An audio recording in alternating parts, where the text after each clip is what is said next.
Okay,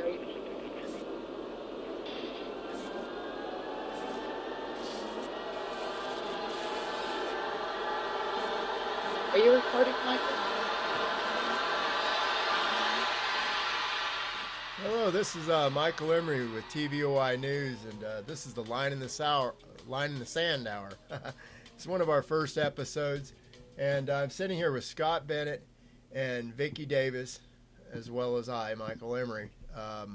And one of the things I'd like to mention to folks out there, Scott Bennett doesn't expose anything that's classified. All of his information is open source, and well, I hope you enjoy the program, and welcome, Scott. How you doing? It's good to be with you, Mike. Thanks for having me on. Well, thank you so much for giving us the time to be able to talk with you, and I think this is going to be a really interesting program. And I'd like to also introduce you to Vicki Davis. Vicki, say hi to Scott. Hi, Scott. Vicki Davis is. Hi, Vic. I'm sorry. Vicki Davis is a very valuable researcher, and she also has a website called Channeling Reality, and one of our lead editors. So I'm just going to go ahead and give the show over to Scott and Vicki. Here you guys go. Oh, okay. Well, kind of before we came on air, we were talking about Booz Allen, and you said you went to work for Booz Allen in 2008 because they were interested in your media experience. Did I get that correct? Well, they were interested in my Bush administration experience and my prior work in psychological operations on an economic development scale, because basically it introduced me to the Islamic jihad, the Islamic counterterrorism world, and they had seen me originally when I went to the Pentagon and participated in a briefing from Secretary of Defense Don Rumsfeld and Joint Chiefs of Staff General Dick Myers of the Air Force, in which I had challenged them both. I stood up and said, what are we doing on the PSYOP level? What are we doing to utilize all the proper messaging systems and communication so that we attack their religious beliefs on jihad? We destroy their religious motivations for suicide and killing American troops. What are we doing to cultivate messaging that counteracts, that contradicts, that nullifies the messaging that they're getting from the fanatical mosque indoctrination sources? And I'll never forget, because Myers and Rumsfeld both said, with sort of a gaping mouth stupidity, well, we're not doing anything really. We're getting a D in that area. We should be doing a lot better, but we need better people joining the team to help us. Basically saying all we know how to do is break things and kill people. And if you know something, then help us and join and recruit. So I was soon after contacted by Colonel Jeff Jones at Booz Allen Hamilton, and he was previously the 4th Psychological Operations Commander at Fort Bragg. He was the wizard of modern psychological warfare, and he had been in all the major military operations, and a very wise, worldly man. And he said, I want you on my team. I like what you said, and we're putting a team together to do what you described. And I said, okay. And I soon after joined his team and went to work at Booz Allen Hamilton. Got a top secret clearance. And he had also said, we want to put you into the Army as a direct commission as a PSYOP officer so that you are getting both sides of the coin. You're getting what the Army and the military and the intelligence sectors know, and you're going to complement that with your Booz Allen defense contractor work. So I said, that's great. Whatever's going to win the team, whatever's going to win the day and win the war. I wasn't going in for a job. I wasn't going in for a salary. I was going in to serve my country. And that's the whole reason I went into the Bush administration, was to serve my country. Largely because I saw people around me that I thought were incompetent. I thought that didn't know what they were doing. I didn't think were real manly men. And I wanted to jump in and fill that gap. And I'm always naturally aggressive and creative, and I don't have that personality that sort of humbly submits and worships the clover leaves that people have on their lapels. I go in and judge people by how smart they are, how skilled they are, and also how efficient they are in managing people. So that was my introduction, and it began a long Wizard of Oz journey that I'm sure we'll talk about. So were you primarily designing or working on psychological operations from this country targeted to Muslims in this country, or were you focused on the Middle East? Well, Booz Allen Hamilton's contracts were with Middle Eastern operations, so I wasn't involved with domestic targeting. There were no military targeting operations at that point. I was in the Bush administration developing psychological strategic communication campaigns to influence Muslim charities, Muslim organizations that were in the United States servicing communities as part of our Bush policy for general domestic policy, but it had an intelligence counterterrorism side to it. So I was heading that up, and it was, people I think assign more sinister intelligence to the Bush administration that really is warranted, because it didn't have the best and brightest people. I was one of the few real conservatives. You had a lot of neoconservatives, you had a lot of gay Republicans, you had a lot of people that were not really conservative in the Bush administration. I wasn't. I was solid right-wing conservative, and I was sort of heading up my own team. So I was doing domestic policy work, but it was in economic development, and it was working with charities and organizations that were doing domestic policy stuff, and I was focusing on the Islamic ones to reverse, basically to cultivate loyalty to the United States. How do you stop terrorism? By creating a love for America. How do you create love for America? By giving Muslim, people that are hurting or wounded or scared, giving them love through material, through education, through connection, and using that bridge to lead them to the right side and not to the dark side that leads to terrorism and suicide bombing, or becoming FBI informants and then being betrayed, like we've seen in some of these strange false flag operations. So was your work primarily online on the internet, or were you on the ground? I was on the ground in Washington, D.C. In Washington, D.C., but for I assume that you designed, I don't want to call it doctrine, but I mean, I don't have a better word for it, doctrine that would be presented to people on the ground in the Middle East? Well, yeah, it was the materials that I developed in the Bush administration were developed to be used in synchronicity with some of the military intelligence and law enforcement sectors and agencies. The work then that I transferred over into Booz Allen Hamilton and began performing was strictly it should have been used simultaneously again with the private sector. But when I went to Booz Allen Hamilton, it was the specific military intelligence contracts that we were working on.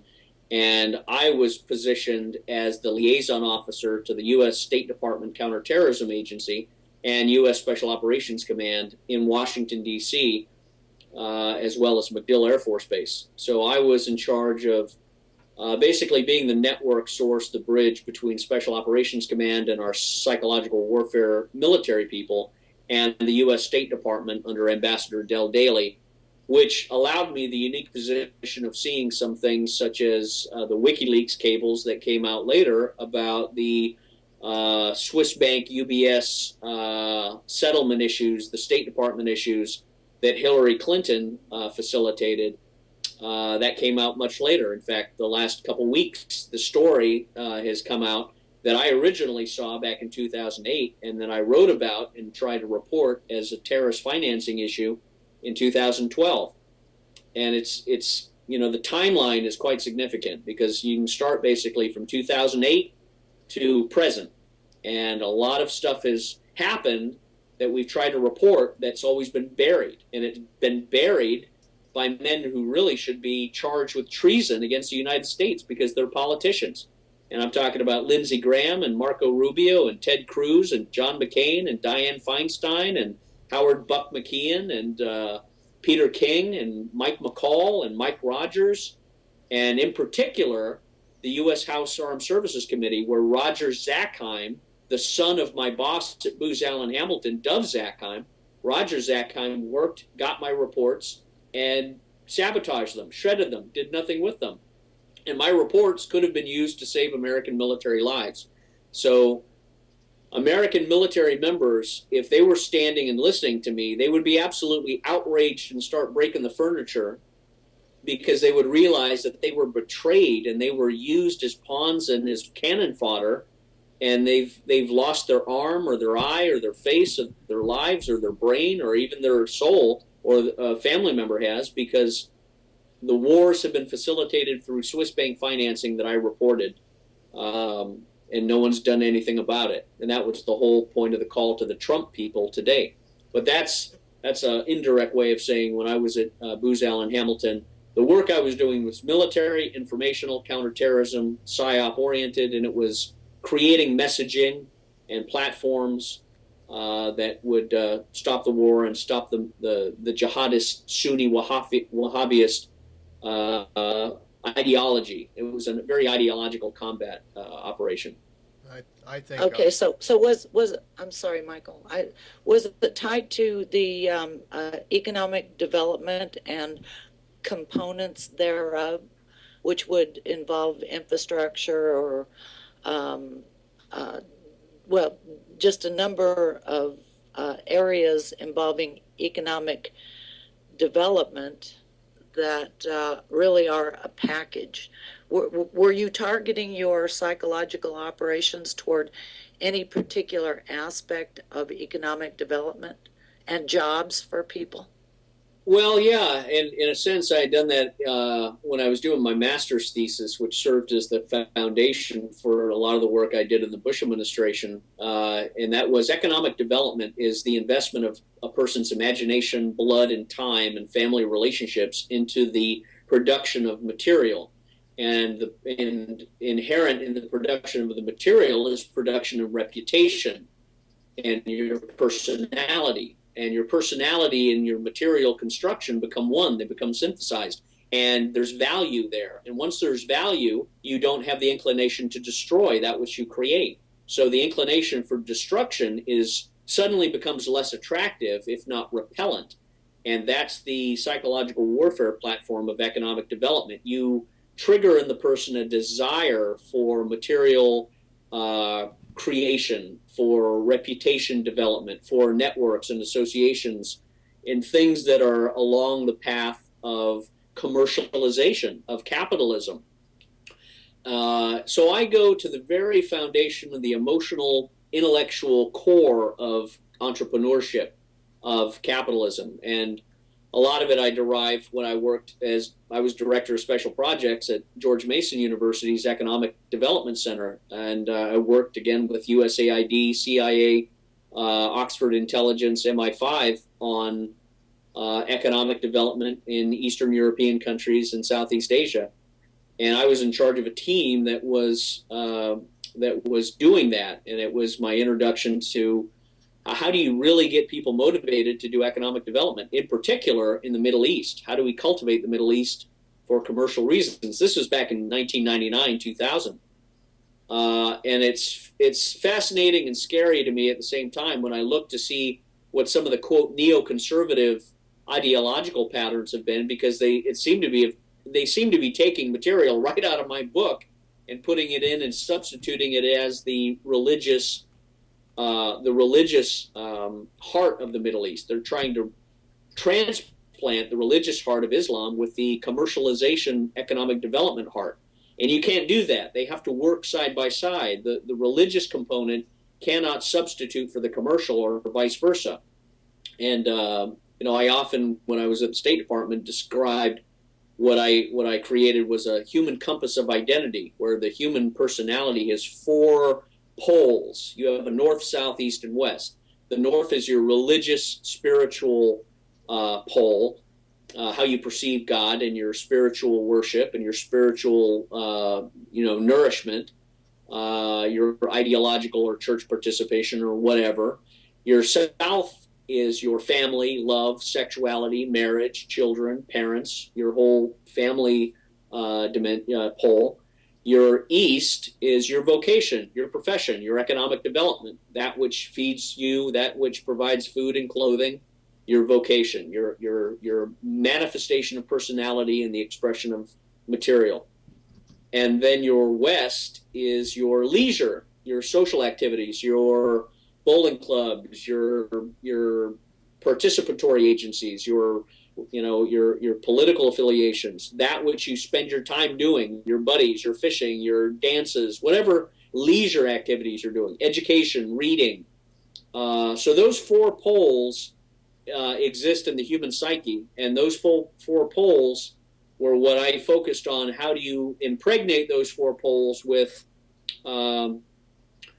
ideas that are consistent and harmonious with American values, American identity, so that you achieve peace. You're not trying to brainwash people. You're simply trying to enlighten them into a sense of balance between these four poles. And balance and harmony means you're less inclined to emotional confusion and unbalance, and that leads to violence and a sense of hopelessness and loss, which immediately leads people to become suicide bombers. So I was always focusing on how do you get people out of a suicide bomber mentality. It's a pretty large, challenge, and sadly, I didn't see many people in the military, the intelligence community, up to the challenge. But I thrived on that, and we were very successful in the work we did. Yeah, that must have been a challenge. I'm sure you know who Thomas Barnett is, right? Yeah.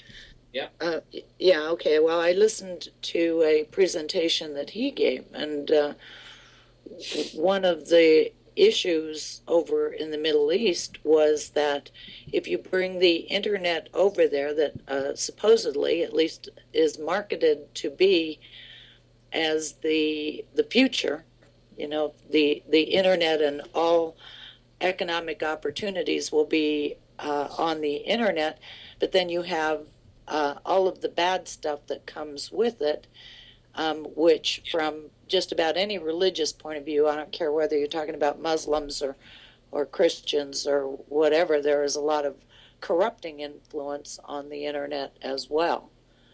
Well, you make a very good point. And see, one of the major problems that we have encountered is we have, again, because we've misunderstood or we've disrespected and arrogantly disregarded, is the intuitive Islamic conservative religious fear, if you will, of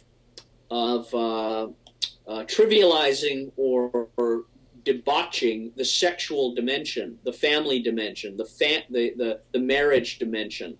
The Muslim community, and I've encountered, and I know, and I've lived and breathed with Muslims as well as Russians and Eastern Europeans. It's a very holy, sacred thing in the marriage, sexual, family dimension that they hold very close to their heart, and they equate the internet, the West, capitalism, commercialization, America, they equate that identity with corrupting and abusing and perverting and destroying the sexual, marriage, family dimension. It's like a toxic poison. It's like cancer, and they're the healthy cell. And you can understand when you look at it metaphorically in that frame of mind why they react very violently and angrily against any appearance of trying to meddle with or alter that definition. It was one of the preceding policy justifications for Ukraine not joining the European Union, because they didn't want to be corrupted by the sexual depravity of gay marriage rights and things like that. They stated that very clearly, as a matter of factly. You'll never hear it or see it on the Western media, but that was one of the significant choices that the Ukrainian president Yanukovych made, which resulted in the NATO coup d'etat, which forced him out. So the Muslim understanding of the Islamic sexual family realm is why they stand up very violently to any perceived U.S. penetration into their country and culture. And we've missed that. And I hope and pray that the American people stand up and rectify this, because if we continue down the road of gay marriage, for example, and making it, quote, a national value, then what we're saying to these countries that reject that as a value, they reject homosexual marriage, they reject that whole belief, then we're saying we're at war with you culturally and ideologically as a country. And that's a lie, because the American public, the vast American citizenry, believes that marriage is between a man and a woman, believes that there's a sacredness to it, believes that there's a religious purpose to it, as well as a common sense natural purpose to it. It's a very small percentage that has tried to push this into the marriage legal frame of mind, but the vast majority of American citizens don't subscribe to it. They've not been vocal enough to really demand that it be legally challenged and not allowed. But I look at it again from a psychological warfare perspective, and I'm sort of at the center of the spider's web.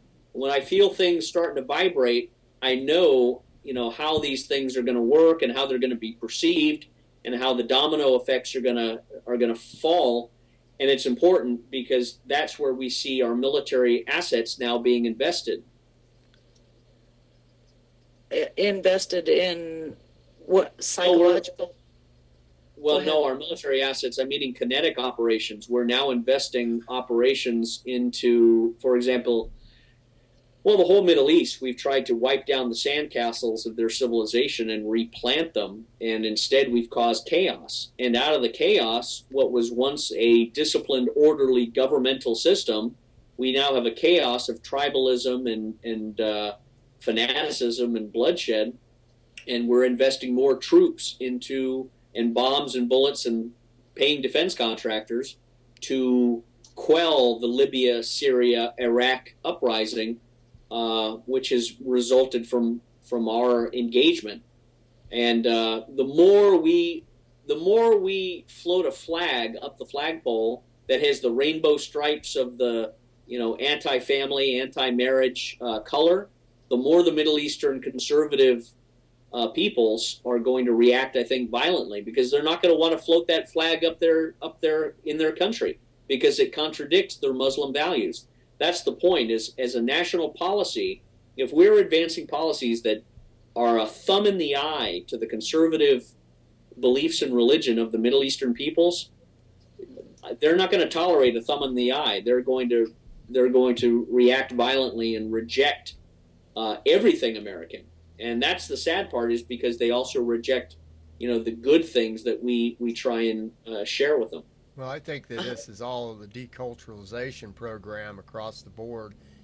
Vicki has done some really good research with the refugee programs, and how all these systems and mechanisms are not for the benefit of anybody in any nation, and and there actually is a government within the government that is evil and insidious, and I think that we're all starting to see that, don't you think, Vicki?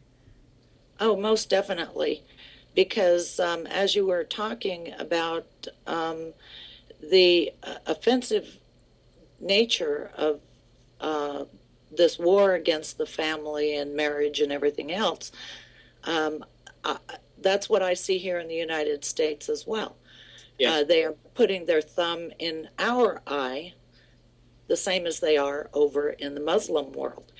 And the whole idea behind it are global systems of governance. Yes.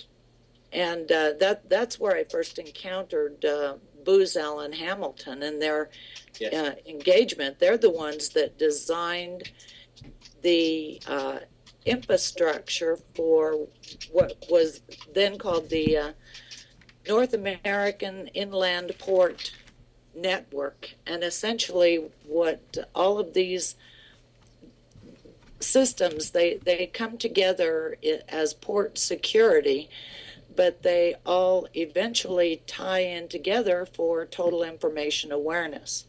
Mm-hmm. And it's kind of difficult to explain that whole big picture to people, so I've tried to do it in Booz Allen was really pretty integral to that. So in your work with Booz Allen, did they have you working on anything to do with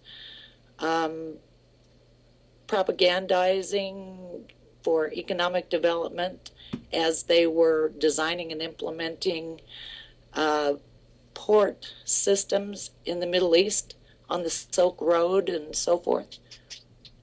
Well, again, I never discussed anything classified. What I can say is all of our operations were deemed in Middle Eastern theater of operations. They were inclined towards the area of U.S. Central Command, and again, the work that I did in psychological operations at the State Department for SOCOM was consistent with my character. I was trying and doing successfully developing the proper messaging around conservative values, conservative family values, conservative beliefs in God, family, economic development, vocation, and trying to separate jihadi, radical, ideological, the violent extremists, trying to separate them from the moderates.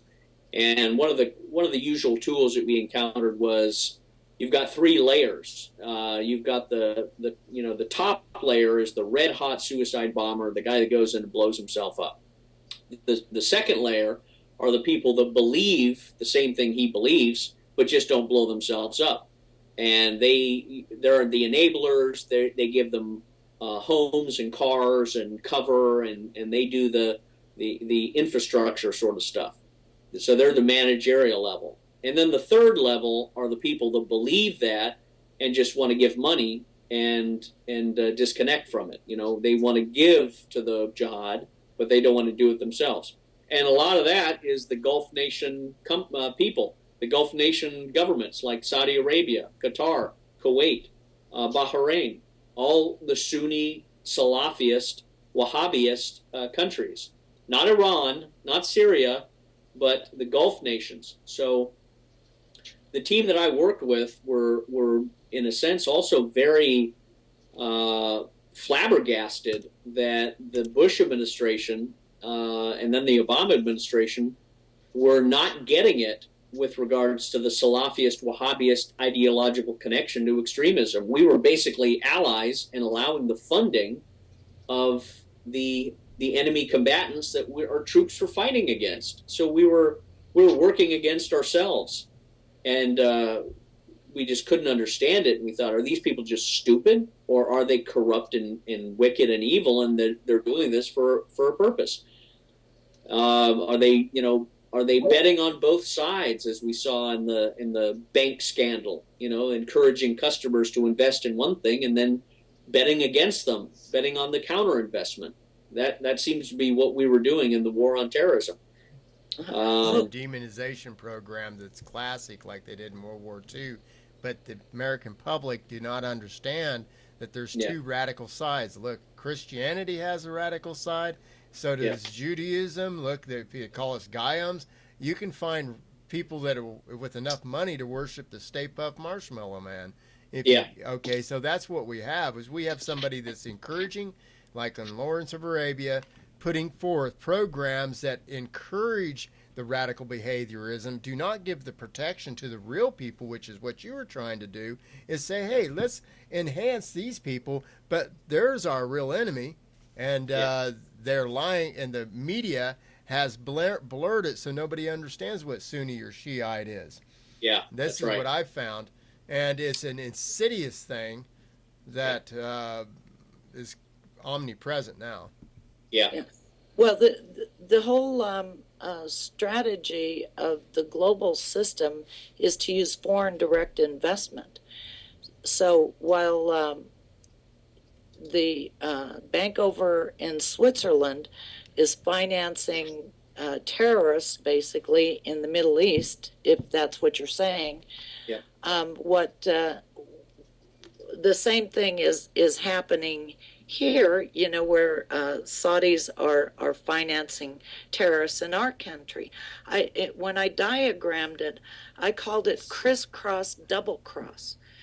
because the people of both countries are being double-crossed by their own government. Yeah. And the way this thing works, I figured this out. Well, the easiest example is to look at Ireland. Yeah. You know, there was a whole big thing about the great Irish economic miracle. Well, when you look at it, economic development funds were coming from the United States over to Ireland. Ireland was taking, and you know, they created this big show of the economic miracle.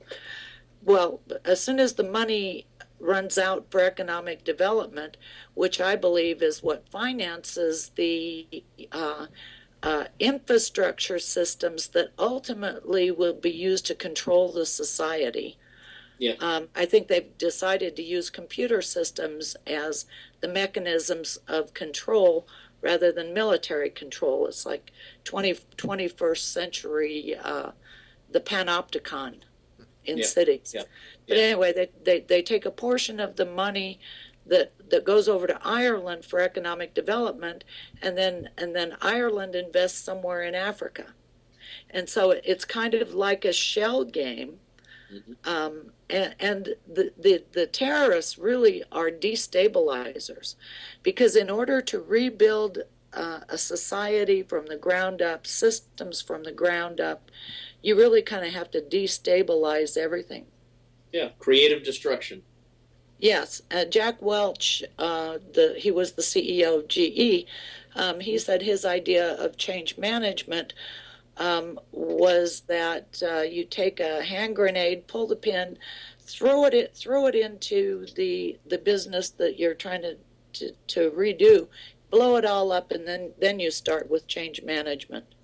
The problem is, and the miscalculation has been, the West has gone in and destabilized and destroyed Libya, for example, and wiped down the sandcastle, so now it's all smooth. And this model applies to the entire Middle East. The miscalculation has been, once that's removed, all of these Sunni Wahhabist Salafist destabilizers have come in, and instead of being emotionally and intellectually and temperamentally inclined towards organization, capitalism, economic development, things that are intrinsic in the Western Platonic Aristotelian model, compromise and social political organization and representation and discussion and reflection, things that we consciously don't even analyze anymore, but that are absolutely essential and that subconsciously are part of our temperament. We do that because of the Western civilization, because of our culture, how we've grown up. The Wahhabist Salafist destabilizers have come in, and instead of going that route, they go like kids on a sugar high with drugs and caffeine added. They come in and absolutely go tribal. They go Lord of the Flies. They go a kid in Disneyland that's high on cocaine, sugar, and caffeine with a hard-on, and it creates a Jekyll and Hyde personality that you see manifesting in the sex slavery problems that we've got all over the Yazidi, Salafist, Wahhabi, ISIS area of operation. And that also involves killing tribal leaders and rivals and anyone who steps out and anyone who disagrees. And it's melting down. It's almost like a thermonuclear meltdown, like remember the old movie China Syndrome? Well, when you take the water supply down and the nuclear core is revealed, it goes into meltdown. It goes right to the center of the earth. It goes through to China. That's what we've done essentially to Libya, and the removing of Gaddafi is the removing of the water. And now we see the existent power structures, which are tribal, going into the China Syndrome. They're absolute in meltdown. And what happens as a result of that? All of the middle-class professional people that are required for the economic platform building in society, all of those people leave. They go to Europe, they go to France, they go to the United Kingdom, they go shine shoes in Germany, they go pluck weeds in Poland, because they would rather live than be in a society of nuclear meltdown emotionally. And that's what happened in Iraq, that's what's happening in Syria, that's what's happening in Libya, and all of those people are going over into Europe, France, Italy, Germany, Britain. That's the reality. And what that's going to do in turn is going to cause a right-wing backlash in Europe. You're very soon going to have a fascistic right-wing power structure explode out of these countries, because they're not going to tolerate, and I know this because I've got European family, I've been over there, they're not going to tolerate a tsunami of these people who, as it's been described to me from people from Europe, they don't bathe, they don't clean up after themselves, they're like locusts, they consume the resources, they leave dirt and garbage all over the place, they can't speak the language, they have a totally different cultural mechanism, they have a completely different view of women. So a young woman in shorts is a woman to be stoned or beat up or raped. That's the mind view that they bring in from their Middle Eastern Sunni Wahhabist culture, and they're bringing that into Europe.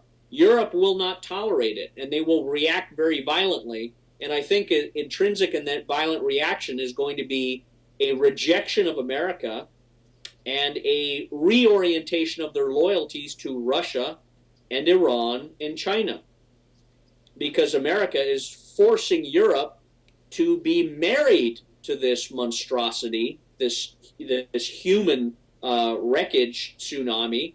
And Europeans are saying, no, we will not, and we're not going to tolerate it.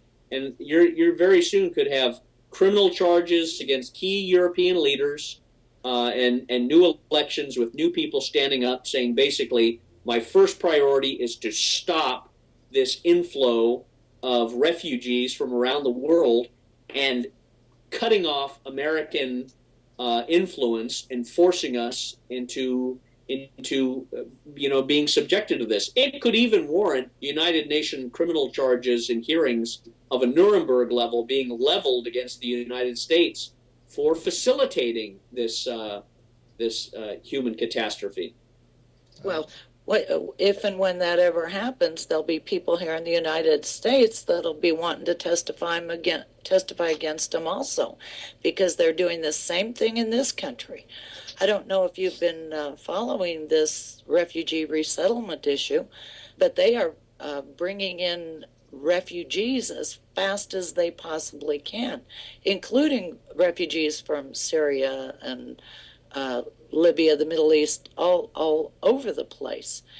Well, and, I worked in when I was in the Bush administration. I worked in Health and Human Services, and we had refugee resettlement in our agency. We handled refugee resettlement so if there is a target to attack with communication and lobbying, it's the Department of Health and Human Services Office of Refugee Resettlement. I think I have some business cards, actually. I can send you the old address and contact info. But I agree with you 100%. In fact, that was one of the things I challenged in the Bush administration, was the lack of providing refugee resettlement to the South African farmers who were being killed by roving gangs of thugs that were killing the white farmers on their land, old people, young girls. No one was off limits, and all these farmers were being pushed to the edge of South Africa, and no one was going in and giving them some sort of refugee resettlement operation, and they were just letting them be slaughtered. Western media never reported this, but I stood up in the Bush administration and said, why aren't we helping these people? And I got yelled at. I was suspended for a period of time by this black woman who was the agency head. Her name was Josephine Robinson. She was a Bush administration political appointee, and she came down at me with this raving lunacy of racism, as if somehow helping white farmers escape being killed from South Africa under a legitimate refugee resettlement program, somehow that was inconsistent with the Bush administration and all that. Absolute insanity. But I just wanted to throw that in. I'm very familiar with the refugee resettlement, and it should be immediately challenged in a court of law as a violation of the Constitution. I'm really glad you did bring that up, because they are building mosques here. I don't know if do you know how many settlements there are? There are, I don't know, maybe 13 organizations that are resettling. I don't. I'd be interested to know, but I don't know offhand where and when. I just know, in general, like they have the Somali up in, is it Minnesota? I haven't followed that. That's a very important thing to look at, though, because out of those pockets that are planted, you are going to arise, I think, certain black flag operations, false flag operations that are going to be tied to fake Islamic shootings and killings and things like we saw in the Charlie Hebdo attacks. That's how they cultivate that, is they make those the center of operations and pull out human sacrifices to be like the two brothers in the Boston Marathon bombings. Well, they're building a mosque in, there might even be two of them in Boise, and there's one in Twin Falls, Idaho. We're a rural, small town, about 50,000 people. And there's a mosque here, and they're bringing them in as fast as they possibly can. Well, and somebody should file an injunction in court and get the state powers in action to investigate and research and stop that. A federal agency doing federal refugee resettlement cannot infringe on the rights of the state. It's a federal. It's a constitutional issue. It's constitutional protection. People not doing it, by not challenging it and filing in court a legal injunction and request to stop, they're worthless. Talk is worthless. You have to physically go down and file legal action to expose these issues and to stop these issues in court, because that's the only agency of government that can stop this illegal abuse of the president's executive power. Make no mistake, the executive power of the president is what is facilitating refugee resettlement into the states. Congress should start, your federal representative should stand up, your state representatives should stand up and say, this will not be tolerated in our state, in this town. We're stopping it immediately. They should stand up and be doing that. If they're not, then you need to get a new congressman and senator. Have people stand up and run themselves. That's how it gets stopped, though, is by somebody legally forming an injunction in court and simultaneously tracking that with your political representatives to expose it as unconstitutional. It's a violation of your state rights. Well, you know what the problem is that they are running these people through private charities, 501c3s. Yeah. And it's not connected with the state per se. But well, it is, because they're getting federal money. I've done this. I've seen it. I was part of the whole process. They're getting federal refugee resettlement funds from the Department of Health and Human Services under the Office of Refugee Resettlement. They're getting grants to facilitate the relocation and education of these refugees. So there's federal money attached to it, so that it becomes a federal issue. It's also a state issue because it's being conducted on state land. These 501c3s are recognized by the IRS. You need lawyers to kind of look at some of the particular nuances to determine if one case can shut the whole thing down, or if you have to file a couple different cases on a couple different subject matters to shut the whole thing down. Well, the problem is that all the federal money, they've coordinated the inflow of federal money, concentrating it into. So you're talking about economic development dollars, the refugee resettlement dollars, the money for fusion center systems, which includes the hospitals, for emergency treatment.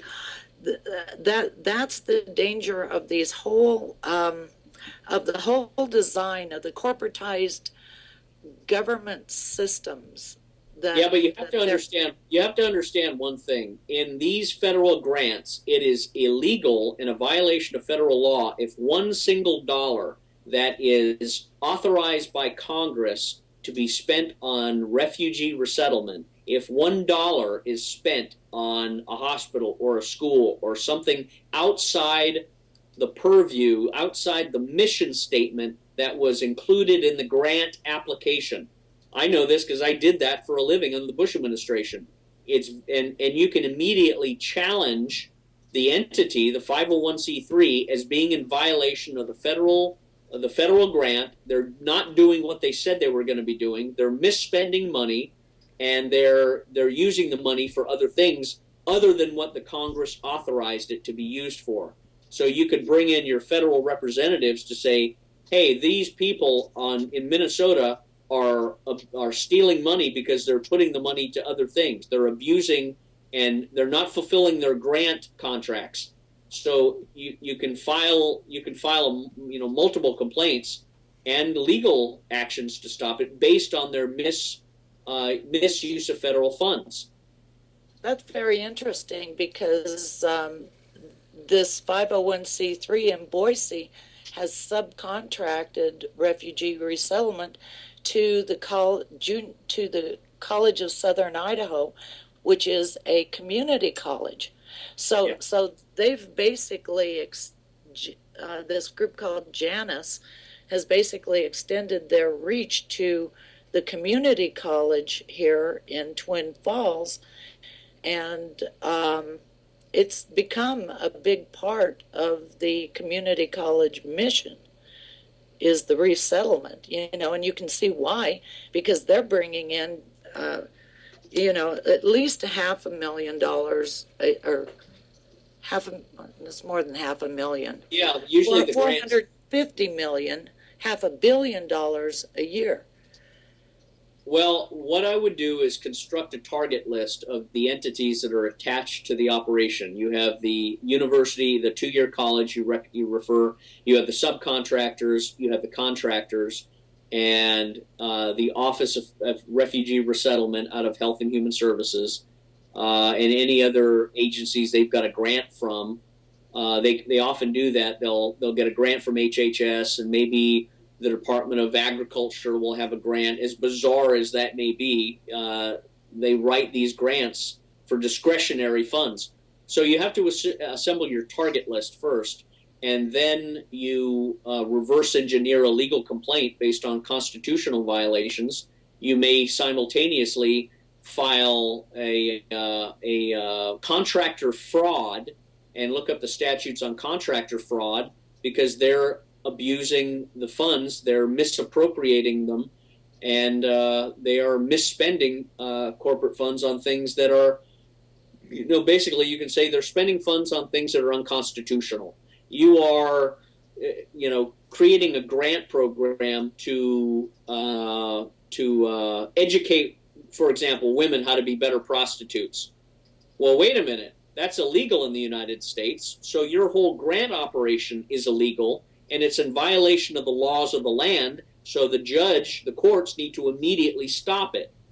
That's the spirit that you need to present this as. The actions that they are performing are in violation of state law, and they're a violation of the Constitution.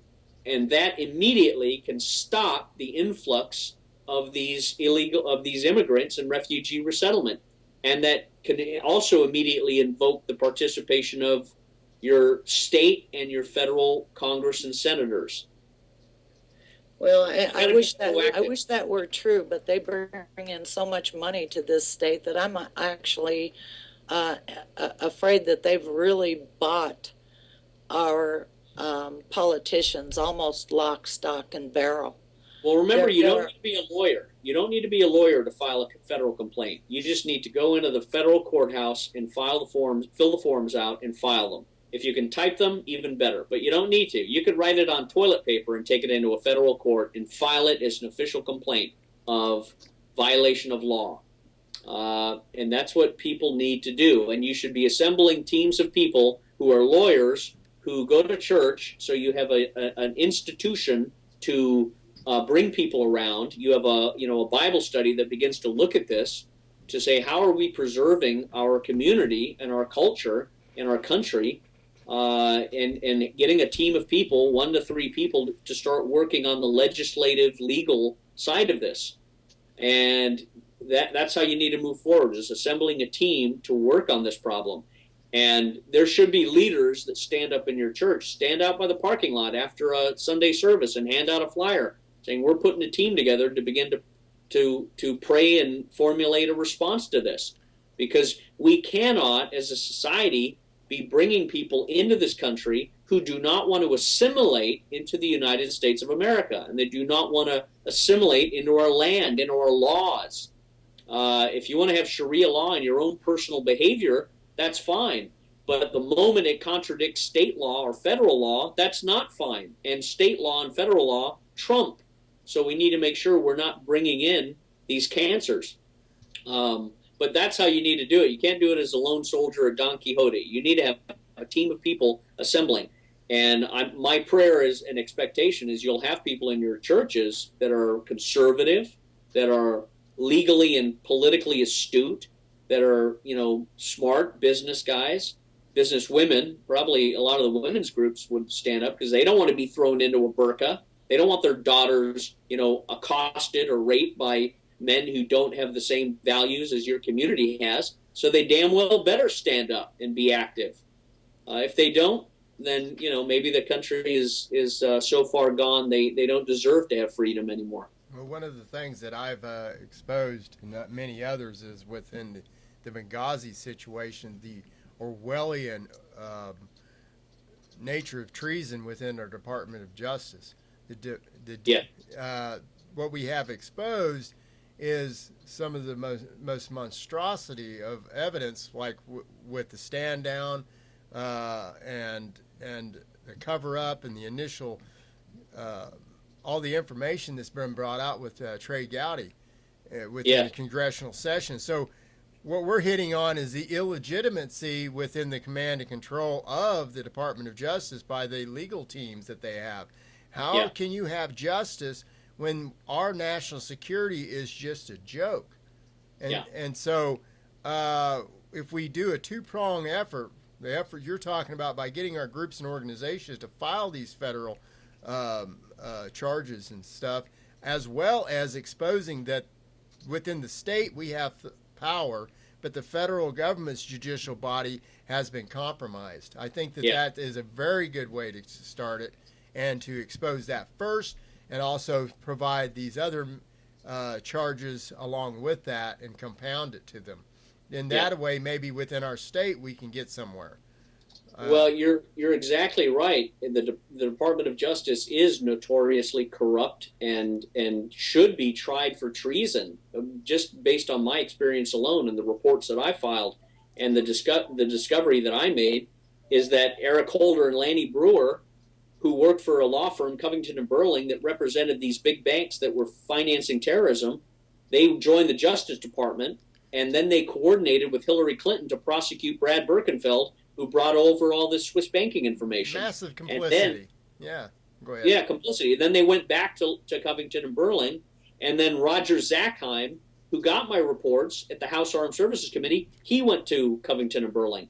So the blood is all over there. We see the bloody footprints, and the average American can see the bloody footprints. They don't need to be schooled or highly cerebral in political theory or analysis. They simply have to have eyes to look down and say, wow, yeah, I see bloody footprints. Something smells. Something's dirty. Something is not right. It's not an Uncle Sam, Yankee Doodle Dandy, American red, white, and blue. There's something corrupt and wicked and perverse and criminal here. What is it? And then they look no further than the stories that are just coming out about UBS, Hillary Clinton, favoritism, bribe. And it gets worse than that, Michael, because it involves the deaths of soldiers. It involves parents whose kid went over to fight and were killed or turned into frickin' vegetables, and now you see them on the Wounded Warriors commercials, and they were killed and harmed because money that got to bad guys got through these Swiss banks that we knew about since 2012. We knew about it when Birkenfeld brought it in 2008, but they knew about it again when I filed my reports in 2012. And they've done absolutely nothing. Every American who's ever served in the military and every parent or family member of a military member ought to be kicking down the doors in Congress and taking the book, Shell Game, and throwing it in the face of the politician saying, why haven't you done anything about it? I see your name here. You received the letter. The Armed Services Committee, the Intelligence Committee, the Judiciary Committee, the Foreign Relations Committee, the Senate Permanent Subcommittee on Investigations, the Homeland Security Committee, all of you people got this report. Bennett sent it to you over a 2-year period at a frickin' typewriter, and you did nothing? And you dare to have pictures of Marines and Army guys standing on your webpage, Congressman Lindsey Graham or Senator Lindsey Graham or all these other clowns? No. The day of reckoning is now, and the American public need to man up and take this and take it right to their political people, hold the sword to their throat, and say, where do you stand? What are you doing? You're either doing something with this positive, or we're cutting you out of the body politic. We're removing you and putting someone in who will do the job, because we're not going to have more of our kids killed by terrorist activities that we are financing. We're financing these operations because we're not stopping it, and we should be stopping it. I've been saying it since 2012. When are we going to stop this? And they've all done nothing. They've been completely silent. So that's the... Go ahead. I was just going to say, Michael and I have talked about, and Michael's the one that brought this up, about maybe JAG taking over. Yeah. I don't have much hope for our Congress, because when they started in 1991, when they started this whole technocratic agenda, the redesign of our government, and full-scale implementation of systems, integrated systems, both inside of our government but partnered with corporations, we basically had the tech corporations taking over our government and redesigning systems of government. And Congress and a lot of high-level military people, they've all profited from money budgeted, money spent on technology and systems under this whole idea of a global totalitarian system. They don't say totalitarian system, but it is in fact a totalitarian system. Yeah, they do benefit from all that money. That's how these military guys, I mean, Michael Hastings, who got my material and looked into this, and it may have been one of the contributing factors to his liquidation, he was very right in his assessment of the political military merry-go-round that these guys go on, and that is they serve in the military up until they're lieutenant colonel, or general, and they inflame the war. They don't solve it. They don't want to solve it. Then they jump ship and join a defense contractor like Booz Allen Hamilton and get paid $300,000 a year, and plus, I mean, some of them get much more. And then they continue doing the work in the military, which was nothing. And I saw this. I was there, and it sickened me and it outraged me. I saw all these old men over 55 smoking and drinking and divorced and whatever, and they're just living off war as a salary, and they don't care. They're not boots on the ground. They're not sweating and carrying a pack anymore. And they live off the war as defense contractors, and then they become Department of Defense civilian employees, and they're getting a dual pension now. They're working for the federal government once more as a civilian DOD employee. So they're getting their military pension. They've gotten a lot of money from Booz Allen Hamilton and stock options, and now they've become a DOD employee, and they're going to get another pension. And I mean, it's absolutely obscene, but it's all money. And that shows you the heart of these men and women who are managing our military intelligence defense contractor community. It's absolutely obscene.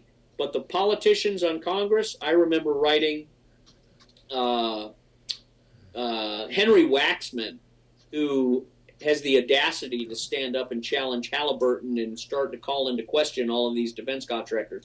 I wrote that scumbag, and he did absolutely nothing, as well as all the other scumbags up there. And that's how I define them, because their actions define who they are, and their actions have been nothing but burying this and hiding it and participating in the deaths of American soldiers who would be alive today had this intelligence been acted on. Well, I'd like to say something to the men and women out there that are part of the chain of command within our U.S. forces. Your job is to protect the United States against foreign and domestic enemies. Now, you also have to understand that if you're right, you holler, but you better be right. And you can go right up to the chain of command. And if you expose malfeasance of treason, then you go to the next one and within the investigative body and so on and so forth. It also, the chain of command can go in reverse. A private can go right up the ranks. So I'm calling out to the command sergeant majors, the real meat and heart of the military, the warrant officers that are out there, the real meat and heart and guts out there. And it's time to gut up or get out. Are you what you say you are? Or why don't you go home and kiss your children goodnight and tell them you don't care about your future and just stuff it. That's what I have to say to these guys. So you either are or you're not a real warrior. And that's what I have to say. And I think that many others feel the same. All we have to do is enact the UCMJ, the Uniform Code of Military Justice, has all the provisions, and that law enforcement agency, if you want to call it that, has not been hoarded off. And it is overdue. So that's my take on this, and that's our greatest of hope. Well, you're right on, Mike. You're right on. And they can also file a complaint to their inspector general. The inspector general in every military battalion says, we exist to provide, to accept your reports of waste, fraud, and abuse. So a military person can file an inspector general report, and it can be completely quiet. They don't need to disclose it to the commander, but they file it to the inspector general saying, I have learned of information and a report that is waste, fraud, and abuse, and I'm asking the inspector general to grant me a hearing and an opportunity to disclose this and meet with me to discuss it. Private so-and-so, airman so-and-so. And you don't have to go public with it. It can be privileged communication. Yes. And always write your emails and preface your phone conversations with the statement, this is privileged communication. It's protected under whistleblowing statute. It's not to be shared with anybody, including CIA or the Department of Justice or anyone in my chain of command. This is privileged communication, and I'm disclosing under federal protection of a whistleblower waste, fraud, and abuse against the people of the United States of America. And say that out front so that no one can betray you and give your material or share it or do anything, because that covers your own backside. Well, I have an individual that lives in Wyoming that's a whistleblower from Afghanistan about some of the Halliburton going-ons with building all the hospitals and the police stations. And they'd build it up to 3 times and set the position up so that it was guaranteed to be destroyed. Just so that they can, and he's sitting back worrying about his safety because he whistleblew on it. And just like you, they've demonized you. They tried to destroy and demonize me. We have to gut up and get strong, we go and put in the service and put our lives on the line. But we're worried about a little bit of money. We're worried about what may happen to us. Well, I want to see the John Waynes out there. Where you at, boys? I mean, it's time to think about our baby's future. And if you don't, it's going to be, we're going to have to do this the hard way. And it's getting closer because of what happened in Nevada. You know how close we came to a new revolution at that period of time? Right now, as I speak, there's heightened escalations of citizens protecting other citizens against the BLM in Montana right now. It's an inevitable consequence of this treason that's going on.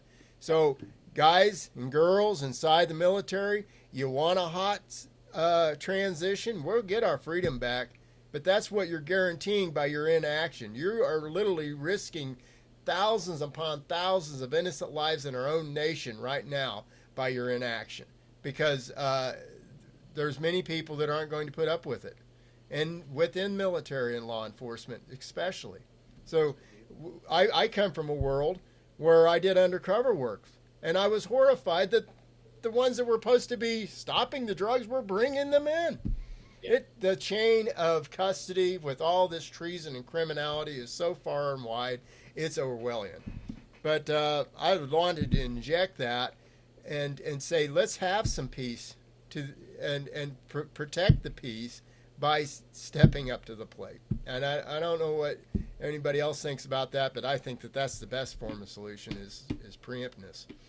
You know? Well, you nailed it right there, Mike, preemptness. So people, as you know, from a military special operations PSYOP perspective, you need to preemptively map out your 10-mile by 10-mile grid and then expand that within your own state and say, where are the federal offices and agencies where these personnel are going to be filtered from, and getting and influencing those centers of operation before they ever unleash upon us, and getting people on the inside, making connections, making contacts, and coordinating lines of fire, if you will, on a communication level, so you have a firm understanding of the situational awareness around certain FBI or DEA or other Marshal, Homeland Security, federal agencies and offices that are around you, around your state, and knowing that any kinetic operation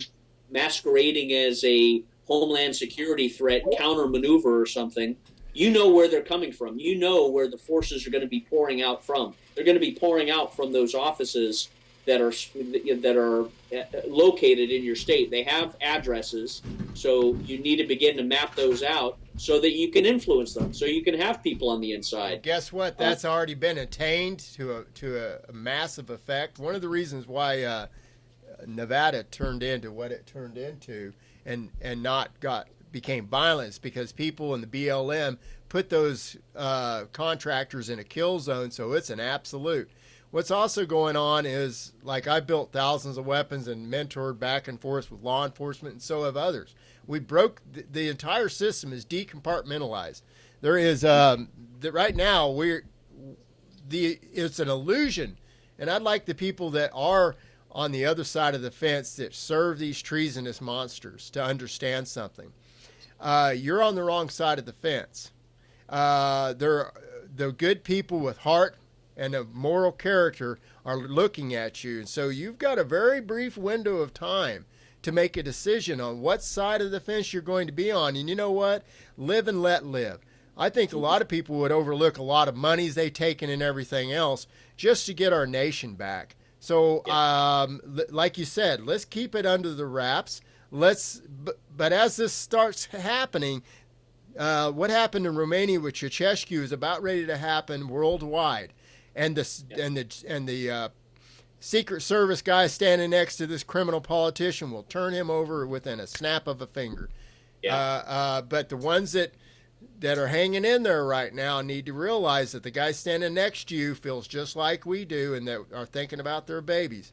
So I think it's time for us to be a little bolder, to have peace, not to fight. My greatest fear is the misunderstanding. It'll happen. It'll cost the lives. Do you people realize what kind of a warfare we're talking about in the demographics in our own United States? Are you insane? Yeah. They must be. These people that are working there thinking all that money they're making is going to really help them. Well, you know, Haji land will be in Nevada. It will be in California. I mean, so I don't mean to go on a rant, but I think this is something that's necessary to be said and to be passed on. That it's you know, it's shit or get off the, you know what. Yeah. Anyways, but that's what I have to say.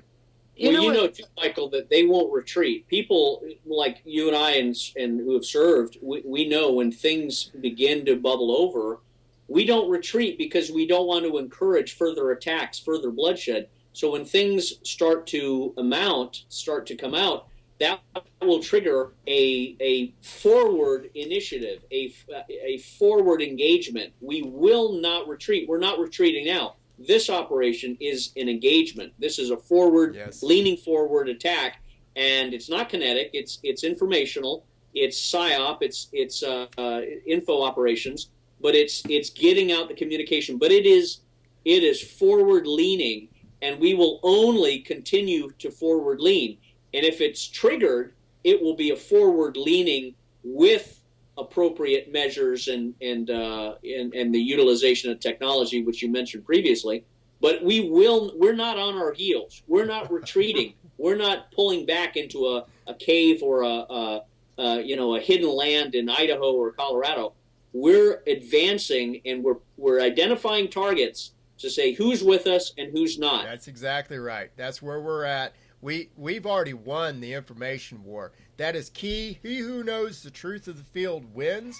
We know the truth. They can't hide. They can lie all they want, but this is the crumbling of an illusion that they created, that they got so big that now the Trojan horse's gates is open. And your days are numbered, people that are out there serving the devil, if you want to call them that. I think that it's time for you to step back and realize, just like some other people have, that you're on the wrong side of the fence, and the Nuremberg trials are coming. And I think that who knows what the time frame is, but I don't think it's got that much time on its heels. Yeah, I agree. Okay, Vicki, we went on a rant. So what do you have to say about all this, Vicki? You're the example of the average citizen that cares, that would just like to work, and have had your way of life robbed from you because of these people. And so what would you like to say about what we had to say? Well, I'm the non-military component here, but I completely agree with you, Scott. I'm not backing up, not for anything, because everything, it's all on the line. And if we don't recover our country, if we don't restore the Republican form of government, there's going to be such a monstrous totalitarian system installed in place. And all of these people who sold out for money, who sold their soul for money, they will regret it to the day they die, whenever that is. But that won't help their children and grandchildren. Whatever money they get out of this, it won't help. And that's the key, Vicki. You just nailed it. Why women are so absolutely essential and are really the solution to this problem in this country. It's women, because of those interests and values of their husbands, their children, their families. Men like Michael and I are pretty rare, because the vast majority of men have been so castrated, emasculinized, fearful, politically correct. They're not men anymore. They're weaklings, they're cowards, they're hermaphrodites, they're metrosexual, however you want to define them. So men like Michael and I, and there are others, there are many of them, we're very rare. And when we step up, I have no doubt Michael could go anywhere and stir up and lead other men around him. But leaders of men, we're a certain breed. We can lead men, but women have also an enormous power. And I've noticed that in my particular situation, women have been standing up more than men. Women have been standing up, going to their town hall meetings, saying, "Did you see this thing, Bennett's report? I'm giving it to you now." I had a woman write me in Colorado and say, "Here's what I did." She took the initiative.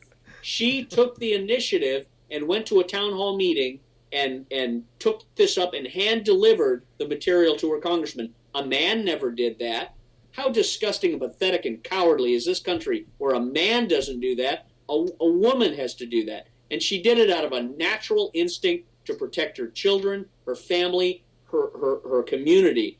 So I'm believing that more women are going to have to do that, because the men are too weak and cowardly and effeminate to do that.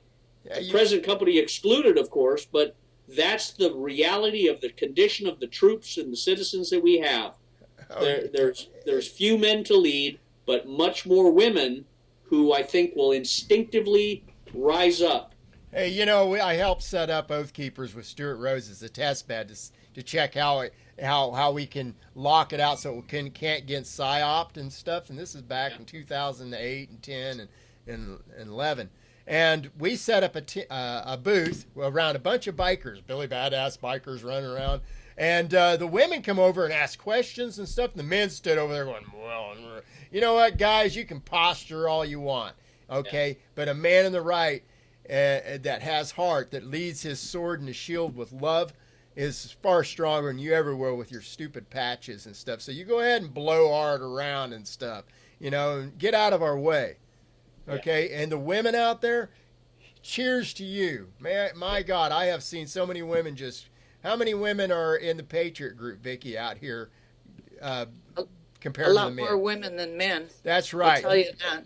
That's there right. You go. Women got it going on, you know. Hey, I would rather face a firefight with 20 men than a woman scorned any day.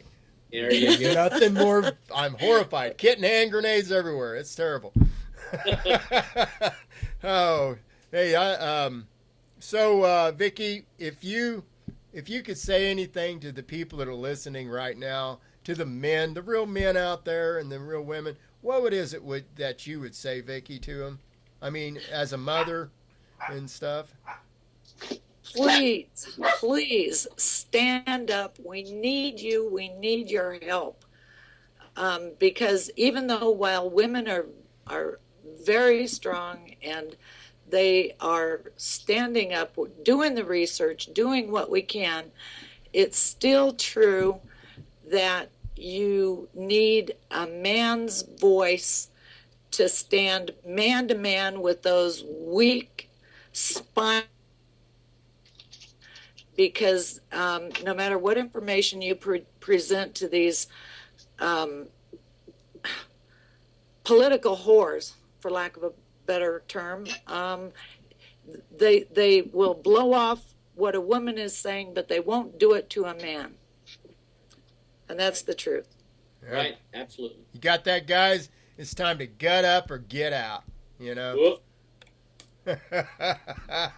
Anyways, hey, we're going to have to probably, let's see, we've been about 45 minutes in. We don't want to wind it up too much. So is there anything else that you'd like to bring forward to the table that we could do, Scott? Mike, no, I'm just so glad to have been part of your show and conversation, and so blessed to have Vicki and Becky and yourself having this conversation. I think it's a godly mission. My faith has governed me in the whole thing that happened to me and where I've been and what happened. It was a God ordained sort of path, and my faith has carried me through it. And I know I went through the crucible, the cauldron, the furnace of affliction to be able to rise up to higher leadership positions. And I couldn't have done it unless what happened to me happened. Unless I was put into prison, and I'm still fighting that case. I anticipate it being thrown out. But even if it's not, even if the devil himself stands up and tries to testify or has all these minions, it's not about what happened to me. It's about where we go in the future. It's about going forth as patriots, as Americans, as constitutional lovers and lovers of our family and what we hold dear in our hearts. And I'm very optimistic because I know everybody on this phone call, and I'm hoping everybody listening to you isn't going to back down from anything, isn't going to back down from any fight. We'd rather die standing up as fighting and defending our honor and our family than dying in our beds enslaved to a world of corruption and all the wickedness that we know is out there. So I'm honored to be with you, and I think we're going to do some great things. I would just say if anybody wants to get schooled and educated in some of the material I've discussed, you can Google it at Shell Game by Scott Bennett. It's on Amazon. It's on Lulu Press. But just type in Shell Game by Scott Bennett, and it talks all about the UBS Hillary Clinton terrorist financing story. And that, I think it's the Watergate Iran-Contra issue combined, and we're starting to discuss that on Veterans Truth Network. So we're going to be victorious. I have no doubt. Well, and we're going to do one better for you there. We're going to put your book on our website. And also, hey, Vicki, why don't you, I think you could be instrumental in some of his research. Why don't you tell him a little bit about what you've been doing? Well, I've been researching for about 13 years or so. Basically researching on the issue of the what I call the global techno-totalitarian system they're implementing. But I wanted to ask you, Scott, would you be willing to come back and talk to us again? I was called in kind of late on this interview, so I didn't really get a chance to read your book. But I'm very, very interested in the financing aspect of this and how it is related to the Clinton political machine. Yeah. And so, sure, happy to. I'll just give you a quick blurb in the first 10 seconds of this. Is Union Bank of Switzerland was giving money to Hillary Clinton and the Clinton Foundation in exchange for Hillary Clinton throwing Swiss bank whistleblower Brad Birkenfeld in prison. So Union Bank of Switzerland has been giving money to the Clinton Foundation because of that favoritism. And it's very significant because all the money that Union Bank of Switzerland's been giving her has come through Gulf nations. Saudi Arabia, Bahrain, Qatar, Kuwait, all the Sunni Wahhabist nations have been filtering money to the Clinton Foundation. And it also connects to Covington and Burling, the law firm that represents those banks, because Eric Holder and Lanny Brewer worked for that law firm. And they worked for it before they joined Obama's team. Then they went into the Department of Justice, prosecuted Birkenfeld, and then went back to Covington and Burling. And my boss, his son, Roger Zackheim, who got my reports disclosing this, he too has went to Covington and Burling. So there's one big target there that will be shot down, and I'm hoping men of character will go to Congress. And I just sent this information to Trump. I just talked to his assistant, and I just recorded the call, and I said, get this stuff to him for the debate. We'll see what happens, but we're gonna be constantly advancing and leaning forward. You bet. Okay, and all this is in your book, right? What's the title of your book? Shell Game? Shell Game. Yeah. Outstanding. And we're I've gonna got a website up there too that's got everything that Michael has. So we're gonna do some force multiplication. Get your Shell Game book on our website and start getting interconnected. I'm slowly and surely collecting whistleblowers, and maybe we can have some type of cohesion to direct our attentions in more of a pincer. Absolutely.